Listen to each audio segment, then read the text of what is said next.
Hi friends, welcome to Sanaf Stories. இன்னைக்கு நம்ம ஸ்டோரிஸ்ல என்ன டாபிக் பார்க்க போறோம் அப்படின்னு பார்த்தீங்கன்னா வீட்டிலேயே ரொம்ப சுலபமான முறையில் எப்படி நெய் செய்வதுன்னு தான் பார்க்க போகிறோம். இது ரொம்பவே ஈஸியான மெத்தட் தான். நீங்கள் கண்டிப்பாக நீங்களும் ட்ரை பண்ணிங்கன்னா இதே போல் நெய் நீங்களும் ஸ்டோர் பண்ணி எடுத்துக்கலாம். இந்த வீடியோ ஸ்கிப் பண்ணாமல் பாருங்கள். அதுக்கு முன்னாடி நம்ம வீடியோக்குள்ளே போகலாம்.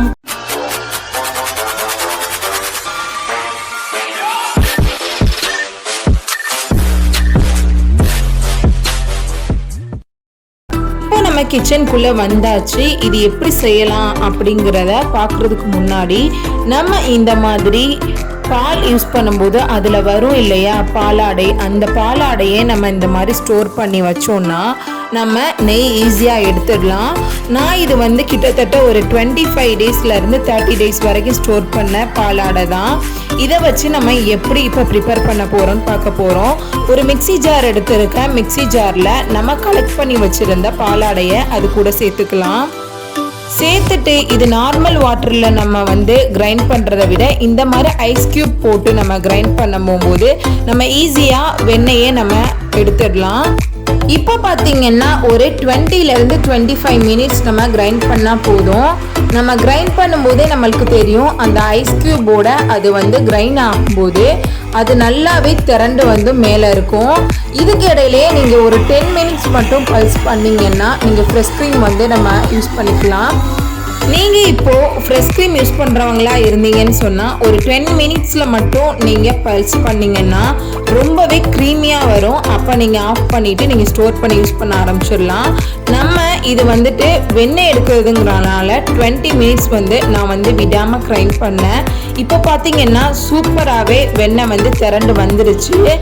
இப்போ நம்ம அந்த தண்ணியை மட்டும் இந்த மாதிரி கையில் ப்ரெஷ் பண்ணிவிட்டு ஒரு ஐஸ் வாட்டரில் நம்ம இதை போட போகிறோம்.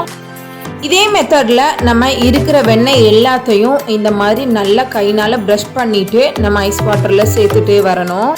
இந்த மெத்தட் உங்களுக்கு சக்ஸஸ் ஆகலை அப்படின்னா நீங்கள் தாராளமாக ஸ்கிப் பண்ணாமல் இந்த மாதிரி நீங்கள் கிரைண்ட் பண்ணதுக்கப்புறமும் வெண்ணெய் வரல அப்படின்னா நீங்கள் யோசிக்காமல் செகண்ட் டிப்பை யூஸ் பண்ணிக்கலாம். நைட்டு ஃபுல்லாக நம்ம ஓவர் நைட்டு கேர்டு ஆனதுக்கப்புறம் நம்ம மார்னிங் எடுத்து இந்த மாதிரி பல்ஸ் பண்ணும்போது நம்மளுக்கு கண்டிப்பாக வெண்ணெய் திரண்டு வந்துடும். ஃபஸ்ட் டைம் நான் ட்ரை பண்ணும்போது அந்த மாதிரி கேர்டு ஆனதுக்கப்புறம் தான் நான் வெண்ணெய் எடுத்தேன். எனக்கு இந்த டைம் ட்ரை பண்ணும்போது ஈஸியாக வெண்ணெய் திரண்டு வந்துருச்சு. இதே டிப்பில் நீங்களும் ஸ்கிப் பண்ணாமல் ட்ரை பண்ணி பாருங்கள். அவ்வளோதான். இன்னும் ஒரு தடவை நம்ம ஐஸ் வாட்டரில் வாஷ் பண்ணிவிட்டு வெண்ணெயை நம்ம உருக்க ஸ்டார்ட் பண்ணிடலாம். ஸ்டவ் ஆன் பண்ணி இந்த மாதிரி ஒரு நான்ஸ்டிக் பேன் வச்சுருக்கேன். நான்ஸ்டிக் பேன் நல்லா ஹீட் ஆனதுக்கப்புறம் நம்ம எடுத்து வச்சுருந்தோம் இல்லையா வெண்ணெயை இந்த மாதிரி இது கூட ஆட் பண்ணிவிட்டு ஸ்லோ ஃப்ளேம்லேயே தான் நம்ம இருக்கணும். கடைசி வரைக்கும் அது நெய் திரண்டு வர்ற வரைக்கும் நம்ம ஸ்லோ ஃப்ளேமில் வச்சு மட்டும்தான் பண்ணணும். லைட்டாக நம்ம ஹை ஸ்பீடில் நம்மயோ இல்லை நார்மல் ஸ்பீட்லேயோ வச்சிங்கன்னா அந்த நெய்யோட ஃப்ளேவரே டோட்டலாகவே சேஞ்ச் ஆகிடும். ஸோ இது பொறுமையாக தான் கொஞ்சம் டைம் எடுத்துக்கும். டைம் எடுத்தாலும் நம்மளுக்கு சூப்பரான ஒரு ரிசல்ட் கிடைக்கும். ஸோ கண்டிப்பாக இதே மெத்தடில் நீங்கள் ஸ்லோ ஃப்ளேமில் வச்சே பண்ணிட்டு வாங்க.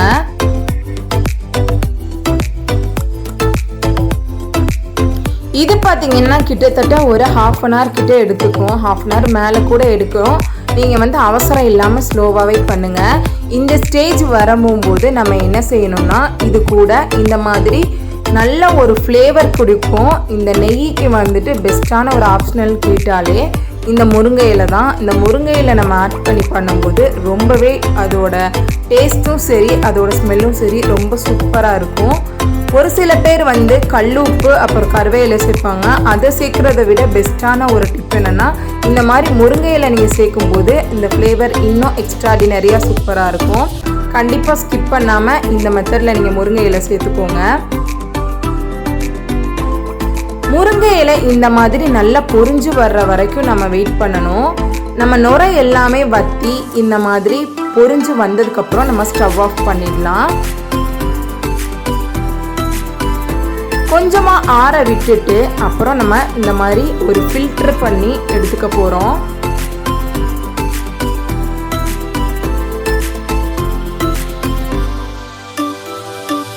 இது கிட்டத்தட்ட பார்த்தீங்கன்னா ஒரு 200 கிராம் கிட்ட எனக்கு வந்து கிடச்சிது.